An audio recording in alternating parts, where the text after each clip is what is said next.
Olá, amigos e amigas da Rádio TV SEAC de Bauru e também aqueles que acompanham o Aulas da Vida. Uma boa noite a todos. Eu sou Amália e hoje eu falo com vocês um tema especial dedicado à mulher, porque o Grupo Aulas da Vida dedicou o mês de março a homenagear as mulheres, março, mês das mulheres, né? Antes de iniciar o nosso tema, eu vou pedir a vocês que me acompanhem numa pequena oração. Deus Pai de infinita misericórdia, Jesus, amigo querido de todas as horas, estamos aqui mais uma vez para falar do vosso Evangelho, Jesus, e trazer para os nossos dias os vossos conceitos cristãos, sempre sobre a visão da doutrina espírita, e que possamos, Senhor, melhorar a cada dia que passa. Eu peço, Jesus, que possas abençoar a cada um de nossos ouvintes, a toda a sua família e a mim também que falo. Eu sou Amália e hoje eu falo com vocês sobre o que é ser uma mulher versátil. Antes, vamos ver o significado da palavra versátil. O que é ser uma mulher versátil? Versátil é aquele que possui variadas qualidades e habilidades, podendo aprender ou realizar diferentes tarefas. É ser ágil, movimentar-se com agilidade, com facilidade, ter grande tendência para mudanças e ser flexível. Então, mulher versátil é aquela que tem habilidade para se adaptar diante de novas situações. Antes de iniciar a palestra de hoje, eu vou fazer uma pergunta a todos. Por que a mulher foi e ainda é, em muitos países, discriminada pelos homens e pela sociedade, pelas suas leis, e considerada um ser inferior, pouco inteligente e abaixo do sexo masculino? Isso ainda existe. Para responder a esta pergunta, nós vamos ter que conhecer um pouquinho da trajetória feminina desde o tempo da antiguidade até os dias atuais. Leon Denis, um escritor francês, espírita, contemporâneo de Kardec, ele escreve grandes livros, grandes obras, e numa dessas, chamada No Invisível, o capítulo 7 ele dedica inteiramente à mulher e às suas faculdades psíquicas. E ele nos explica que na antiguidade, o período que antecipa o período mosaico, antiguidade, ele diz o seguinte: na antiguidade pagã, teve sobre nós a superioridade de conhecer e cultivar a alma feminina. Suas faculdades se expandiam livremente pelos mistérios. Sacerdotisa nos templos védicos, ao altar doméstico, intimamente associada no Egito, na Grécia, na Gália, às cerimônias do ensino especial, que dela faziam um ser quase divino, a fada protetora, o gênio do lar e a guardiã das fontes da vida. Então, Leon Denis nos diz que no período da antiguidade pagã, eles adoravam vários deuses, existiam vários templos com as chamadas pitonisas, as sibilas, as sacerdotisas, que hoje nós temos também em dias atuais, mas nós as chamamos de médiuns. Essas mulheres, elas eram muito valorizadas.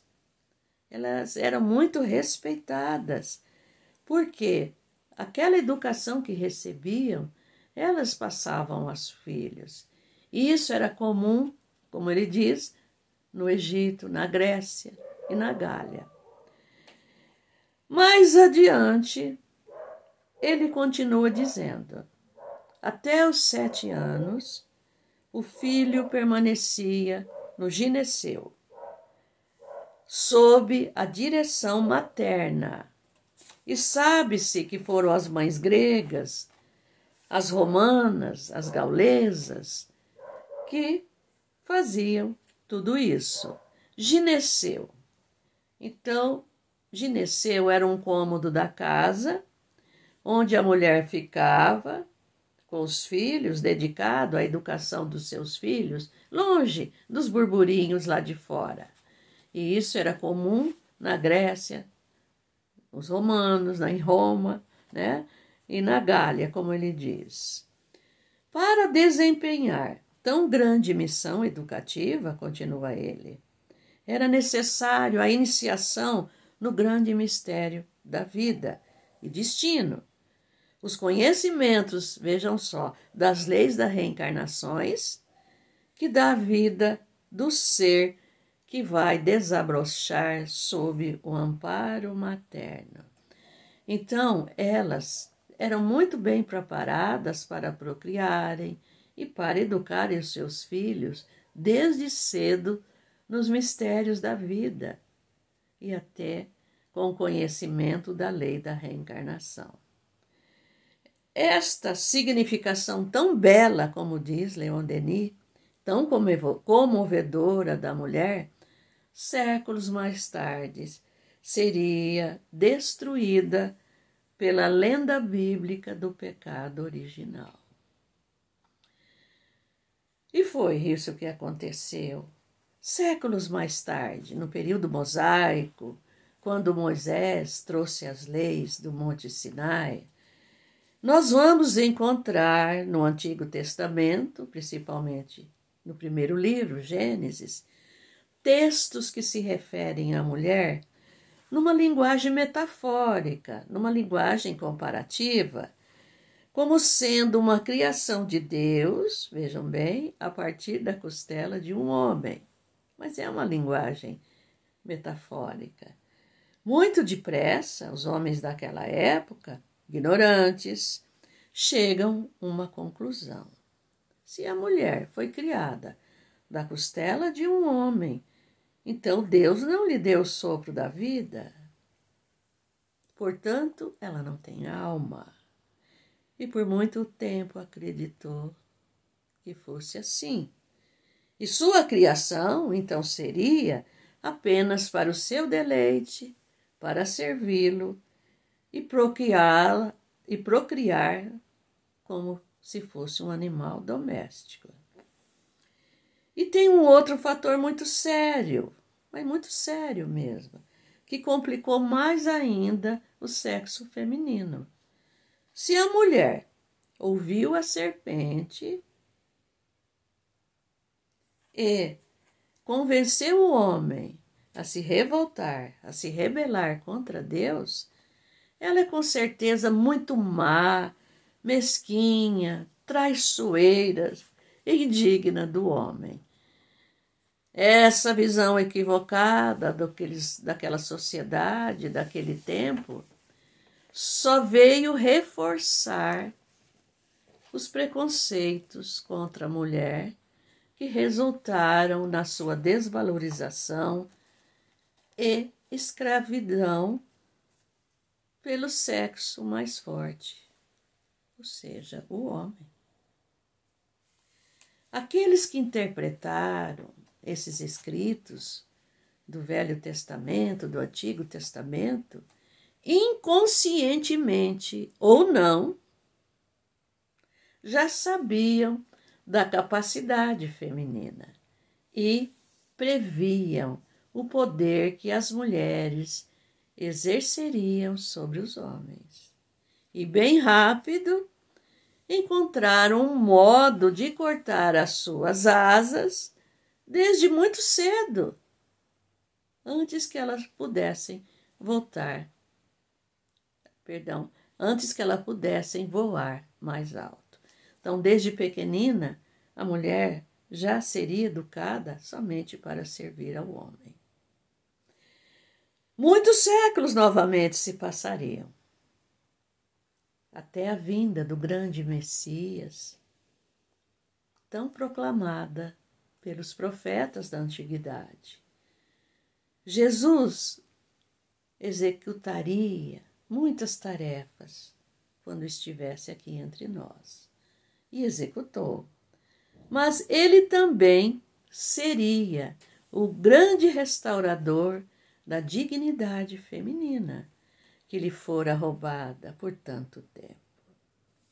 Em todas as circunstâncias, contrariando a lei mosaica, Jesus dirige-se à mulher com respeito, com a sua palavra esclarecedora, estende-lhe a mão, perdoa seus pecados e a protege, mesmo quando decaída, e a admite como trabalhadora na implantação do seu evangelho de amor. E o Novo Testamento cita grandes mulheres que foram colaboradoras de Jesus nessa tarefa. Podemos dizer que Jesus foi o iniciador do primeiro movimento feminista.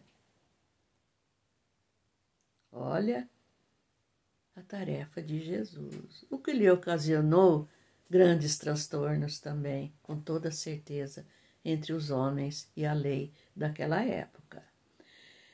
Contudo, mesmo seguindo a Jesus, sabendo que Jesus elevou a moral da mulher, continuaram e ainda continuam vendo-a como um ser inferior, negando-lhe a possibilidade de ser ela mesma. Na metade do século XIX, e eu posso dizer que já andamos vários séculos novamente, na segunda metade do século XIX, Allan Kardec principiava suas pesquisas sobre os fenômenos espirituais que andavam tão em moda, e olha, começados por mulheres. Ele sabia que a luta da mulher pela sua emancipação e igualdade já estava sendo realizada, até com movimentos mais concretos, trazendo ideias de libertárias para a mulher e também de igualdade. Kardec, um homem de grande visão, um homem culto, um homem religioso, não ficou indiferente à posição humilhante que a mulher ocupava até então perante a sociedade.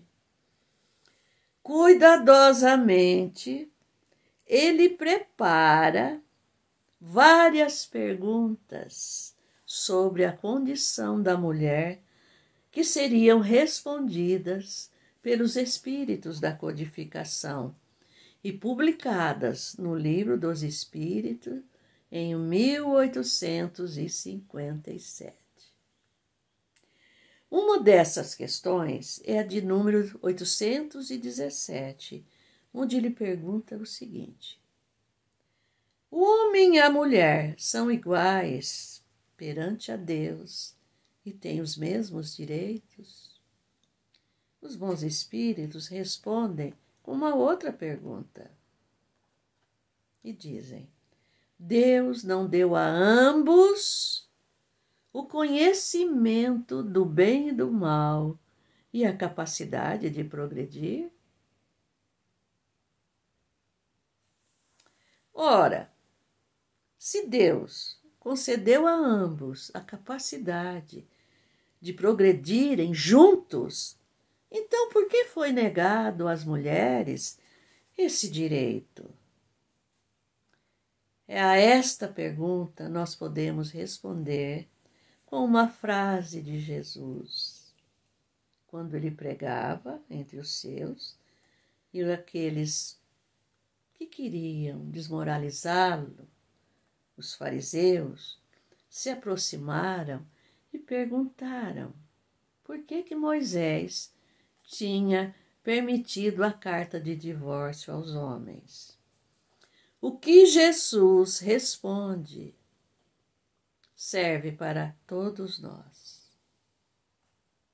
Ele diz o seguinte: por causa da dureza dos vossos corações, Moisés permitiu repudiar suas mulheres. Mas não foi assim desde o princípio.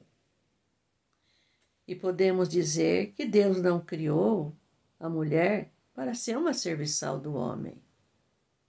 Quando ele diz no princípio, porque Deus, como os bons espíritos disse, deu a ambos o poder de conhecer o bem e o mal, o livre-arbítrio e o direito de progredirem, ambos.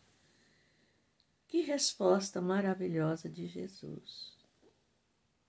E Jesus também já sabia que lá naqueles tempos antigos, mesmo o povo sendo pagão, a mulher também não era tratada dessa maneira, e sim com dignidade. Allan Kardec, apoiando a causa feminina, escreveu e recebeu vários artigos em defesa da emancipação da mulher e sua igualdade. E esses artigos foram publicados na Revista Espírita, um periódico mensal que ele fundou e dirigiu por 12 anos. 12 anos ele dirigiu essa revista. Eu vou citar um pequeno trecho de uma dessas publicações que consta na Revista Espírita de janeiro de 1866. Kardec escreve o seguinte: a cada encarnação, a alma chega mais desenvolvida, trazendo novas ideias e conhecimentos adquiridos nas existências anteriores. Quer dizer, cada vida que nós vivemos, a cada encarnação, nós já trazemos uma bagagem de tudo aquilo que nós já adquirimos em outras vidas, né? Assim, continua ele, se efetua o progresso dos povos. Os homens e as mulheres civilizados de hoje são os mesmos que vieram da Idade Média e dos tempos de barbárie e que progrediram. Os mesmos da época dele, ele estava falando, já tinham pertencido à época da Idade Média, Idade Cruel e dos tempos de barbárie. E continua: os que viverão nos séculos futuros serão os de hoje, porém, mais avançados intelectual e moralmente. Então, aquele pessoal que estava aprendendo tudo isso da época de Kardec voltaria novamente à Terra, porém, muito mais avançados intelectual e moralmente, como ele diz. A doutrina espírita ensina que o espírito é imortal e não tem sexo.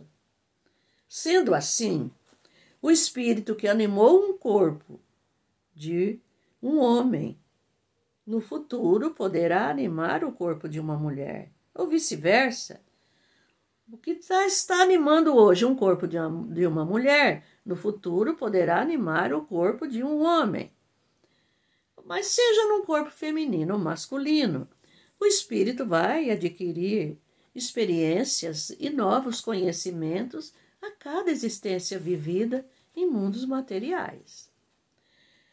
Reencarnar como mulher, minhas amigas, é um grande desafio para todas nós. Mas todos, homens ou mulheres, precisam reencarnar várias vezes em corpos diferentes para adquirir a experiência de ambos. O apóstolo Paulo em sua primeira carta aos cristãos de Corinto, fala sobre os dons espirituais que Deus concede a cada um de nós. E no capítulo 12, versículo 7, ele diz o seguinte: a manifestação do Espírito é dada a cada um para o que for útil. Então, nós recebemos os dons de Deus para que possamos utilizá-los da melhor forma possível. Por exemplo, o dom da visão, da audição, da fala, do pensamento, fora os outros dons complementares. É para que a gente possa saber, usá-lo da melhor maneira. Então, pessoal, vamos rogar a Deus que esses dons espirituais que Ele concedeu a todas nós possam frutificar, tanto para nós mesmas, quanto para os nossos semelhantes, né? Em 1867, Allan Kardec recebe uma comunicação verbal de um espírito de grande elevação. E ele publica este artigo na Revista Espírita de junho do mesmo ano, 1867. Olha o que esse espírito diz. Nesses cérebros, o cérebro da mulher, por tanto tempo mantido afastados pela ciência, como impróprios a receber os benefícios da instrução, Deus fez nascer como contrapeso astúcias que põem em xeque a força do homem. Ele fala que no cérebro da mulher, que já vinha preparado para receber os conhecimentos, mas que então fora-lhe negado tudo isso, Deus botou como contrapeso, como equilíbrio, a astúcia. Astúcia, esperteza. A mulher é esperta. Ah, nos antigos já falavam isso, né? A mulher é astuciosa, a mulher é esperta.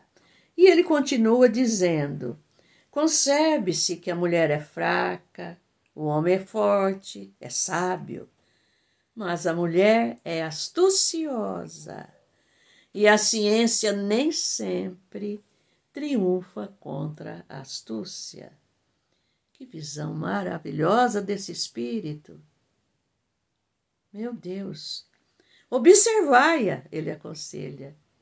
Vê-la-eis, preste atenção nessas palavras, vê-la-eis cada vez mais dominantes,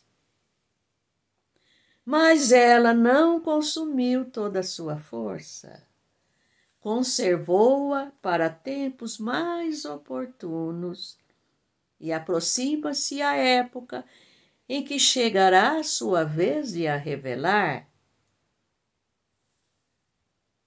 Olha, ele pede que observemos as mulheres, porque estavam cada vez mais dominantes. E o século XIX conheceria grandes conquistas da mulher também. E ele fala que aquela energia da mulher, aquela astúcia, ainda não estava totalmente gasta. Ela guardou tudo isso para tempos mais tarde. E nós podemos sentir que esse espírito já estava profetizando os dias futuros que viriam, ou seja, os dias atuais em que estamos vivendo. Olha, a doutrina espírita também ensina que Deus apropriou a organização de cada ser humano para exercer as suas funções concernente ao sexo. Ao sexo masculino foi dada a força, né, para o trabalho, para a proteção da mulher e a sua família. E ao sexo feminino, Deus deu uma força menor, sabemos disso. Mas, ao mesmo tempo, ele lhe deu a sensibilidade, que está relacionado com as funções materiais, com as funções maternais que a mulher vem exercendo e que já exigiu, desde os tempos mais antigos, pesados esforços, pesados sacrifícios. Mas, com o passar dos séculos, isso somente possibilitou à mulher desenvolver e aprimorar o amor maternal, o carinho, a delicadeza, a renúncia de si mesma, os valores morais, a fim de enfrentar os contratempos do dia a dia e ainda manter a continuidade da vida aqui na Terra. Além da maternidade, que nós sabemos que Deus concedeu o dom da maternidade somente à mulher. Isso já é um ganho muito grande. Homem não pode procriar. Ele sim é o doador da vida também, mas ele é impossibilitado de dar à luz, né? E esse dom que ele concedeu apenas às mulheres, ele também as capacitou com o dom da versatilidade, ou seja, realizar variadas tarefas. E eu posso dizer a vocês que quase ao mesmo tempo. Estudos atuais comprovam e foram comprovados pela ciência que mostram que o homem tem o cérebro maior e mais pesado. No entanto, na mulher, as conexões entre os neurônios são mais numerosas e mais rápidas, o que lhe facilita o exercício de múltiplas funções. Depois de muitas lutas mesmo, minhas meninas, a emancipação que a mulher conquistou, associada aos conhecimentos adquiridos, porque ela antigamente não podia nem aprender a ler e a escrever, é claro, e toda essa astúcia, toda essa versatilidade que Deus lhe concedeu, possibilitou-lhe a entrada em variados setores da sociedade. Além do ambiente doméstico, onde ela gesta, dá luz, procria, né? Cria. Ela é a mãe, educadora do filho, é também esposa, é filha, é irmã, é a conselheira de toda a família e muitas vezes, mas muitas vezes mesmo, ela também é o arrimo do lar. Essa é a mulher da atualidade. O seu desempenho fora do lar é impressionante, é impressionante. Além do ambiente doméstico que falamos, né? Vamos ver na profissão. As mulheres já conseguiram ser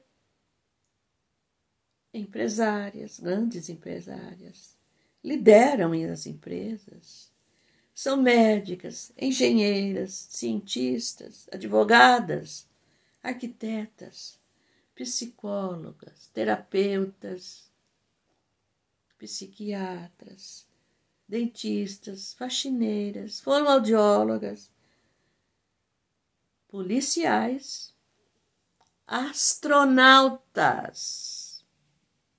além de dirigir aviões.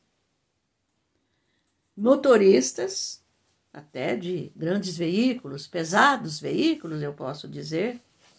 Atletas, atrizes, designers, secretárias, enfermeiras, juízas e até comandam exércitos. Na educação, daquela que não podia aprender a ler e escrever, nem sequer, quando sabia tudo isso, dar aulas, isso era para o homem, num período bem mais antigo. Elas hoje já são diretoras de escolas, dirigem entidades educacionais, são professoras, pedagogas, psicopedagogas, reitoras de universidades. Vejam bem, as cuidadoras também de crianças. E na política? Na política, a mulher deu um salto quântico, eu posso dizer isso. São hoje presidentas, primeiras ministras, senadoras, ministras, deputadas, governadoras, prefeitas, vereadoras e outros cargos de muita relevância. Na religião eu acho que a mulher ainda está um pouco aquém daquilo que poderia fazer. Mas hoje elas já são dirigentes de entidades religiosas, por exemplo, um centro espírita. Elas são pastoras, são ministras da Eucaristia, ministras religiosas, são palestrantes. Mas ainda pode chegar mais adiante, no quesito religião, viu? Mas nós sabemos que essa conquista da mulher pela sua emancipação ocasionou-lhe pesados sacrifícios e pesados compromissos também entre a jornada do trabalho e a jornada de ser mãe responsável por um lar, pela sua família. Nós sabemos que cada uma dessas tarefas tem uma importância muito grande. Mas eu pergunto a vocês, onde ficou a busca da espiritualidade pela mulher? O que você está fazendo para buscar a espiritualidade? E quando eu digo espiritualidade, eu estou dizendo o seguinte: que lugar Deus e Jesus está ocupando em sua vida atualmente? Nós não podemos esquecer que nós somos corpo material e corpo espiritual. E quando cuidamos apenas de um, aí o desequilíbrio se instala em nós e ficamos descompensadas. Pensemos um pouco, minhas irmãs. Vamos olhar para dentro de nós mesmos e veremos perguntas tão comuns que você, que está aí me ouvindo, já deve ter feito a si mesma. Por que eu estou tão estressada? Por que tanta canseira? Será que estou doente? Apesar da mulher ser capacitada, sim, para administrar um lar e governar uma nação ao mesmo tempo, a mulher às vezes se perde no caminho, porque se desconectou do ser espiritual que existe em todos nós, seja homem ou seja mulher. E muitas mulheres, apesar de ter atingido o apogeu de suas carreiras, elas ainda procuram respostas para muitas questões internas que tem em busca de si mesmas. Vejamos alguma destas constatações. A mulher constatou o quê? Caiu a ficha dela, né? O quê? Ando tão desanimada. Eu não consigo nem mais me arrumar como antigamente. Será que estou com depressão? Não consigo dormir à noite. Não tenho mais paciência com os meus filhos. O trabalho está péssimo. Só vejo defeitos em meu companheiro. E eu sei que ele tem qualidades. Eu não sou feliz. Veja, minhas queridas, a que ponto também nós chegamos. Mas eu diria a vocês que dê um tempo para si mesma. Medite. Onde ficou a sua espiritualidade? Ficou lá no tempo de criança, de jovem, na sua mocidade, no dia que você casou, que teve uma cerimônia espiritual?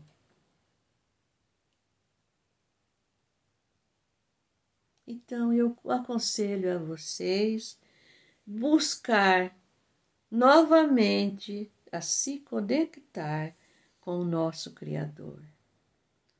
E façamos um pequeno esforço para ouvir o chamado carinhoso de Jesus, quando diz a todas nós: Vinde a mim, vós que estáis cansadas e sobrecarregadas, e eu vos aliviarei.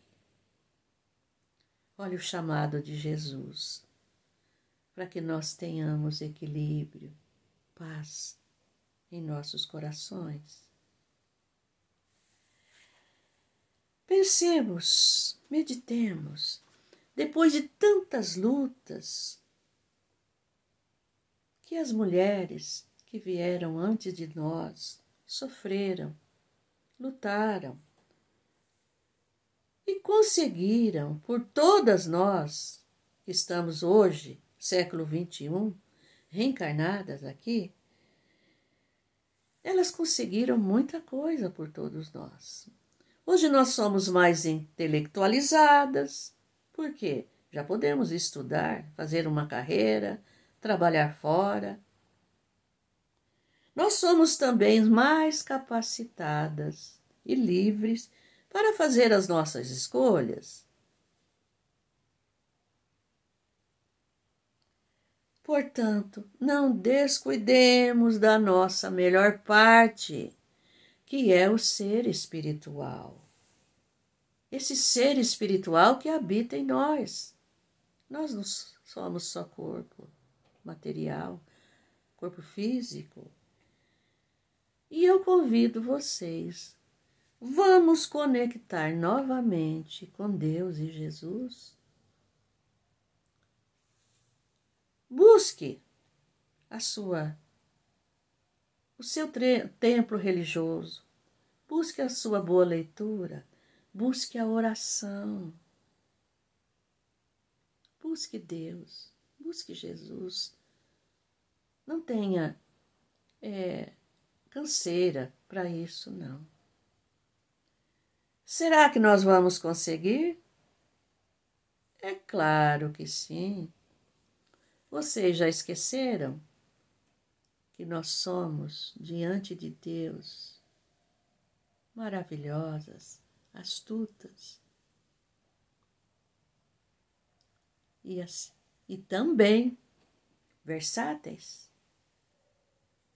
Você vai achar esse tempinho dentro da tua agenda tão carregada, da tua vida tão carregada. E nunca se esqueçam, quem está com Deus e Jesus nunca estará sozinha. O apóstolo Paulo, mais uma vez, falando dele para vocês, ainda nessa primeira carta, no capítulo 3, ele diz uma frase, um versículo que é o 16. Eu amo esse versículo. Ele diz assim: não sabei vós que sois o templo de Deus e que o Espírito de Deus habita em vós? Então vamos cuidar bem desse templo de Deus. E como dizia Jesus, vós sois deuses, vós sois deusas. Bem, meus irmãos e minhas irmãs, eu espero que tenham entendido um pouco da mensagem que o Grupo Aulas da Vida preparou, para todos vocês, falando sobre a mulher. Foram 4 semanas. E eu convido vocês a estar novamente conosco, quinta-feira, às 20 horas, na Rádio TV SEAC de Bauru. E nossas palestras também são transmitidas pelo Facebook e pelo YouTube. Então, fiquem conosco e eu digo a vocês que todos tenham um excelente final de semana, é claro, com Deus e Jesus. Fiquem todos na paz de Jesus.